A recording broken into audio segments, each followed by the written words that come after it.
Because in terms of companies that are involved in manufacturing generally, these supply agreements can be the lifeblood of a company. So if there's only one provider of a particular service, so if you've got somebody doing 3D printing of aluminium parts, for instance, for space exploration, there's only a handful of companies in the world that can do this. So you need to make sure that you have an agreement with them that goes on for some period of time. And also those agreements need to have termination clauses so that somebody doesn't suddenly walk away from that supply agreement, and then your whole production stops. So you want to see for critical, I mean, there are generic products. For instance, if you were to say to me, would I be worried about the supply agreement for something like flour for baking cakes? I'd say, well, I'm not particularly concerned about that because there's a global market. But if it's a very highly technical ingredient that's important for your product, it could be a hydrolyzed protein, it could be something that's a cornerstone of your formulation. And you need to make sure that you have got an agreement with those people. We've had situations in big pharma where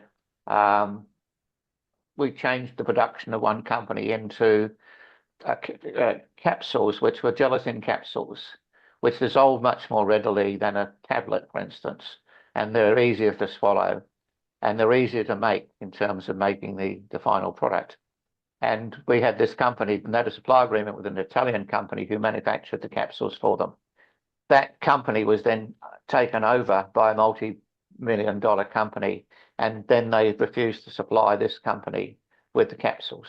So basically, this was not about the capsules. It was about a multi-million-dollar company cutting off a competitor by buying their supplier, their supplier's raw material. So that's why you need to do that. You need to actually look at your suppliers and say, what are the critical things?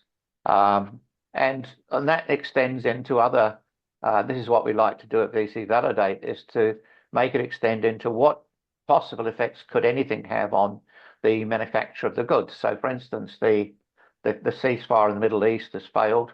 So the petrol prices have gone up again, and that's going to change a critical supply of, say, for Air New Zealand, their prices are going to go up. They've already cut staff. They've cut the routes that they're going to. So the supply agreements are important in terms of, so you can, if you can convince somebody to supply a product at a certain price for a certain period of time, then you're protected. But if it's a market-free economy and they decide to double their price, that's another issue. It's not that they're saying they're not going to supply you with the product, but they're going to double their prices. So you can put things in that I call ring barking these problems, where you actually get a good supply agreement.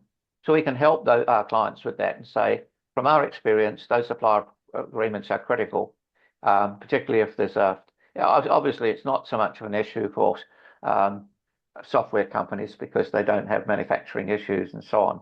But again, we would look at what's going to happen with competitors in the marketplace over time. So if Starlink takes off and they make their own mobile phones, that's going to make telecom companies very fragile, and also companies that make mobile phones very fragile, because if you can't use your mobile phone on a Starlink satellite system and they say that supply agreement's not applicable to you, then you're in, deep doo-doo. So supply agreements are very important as well.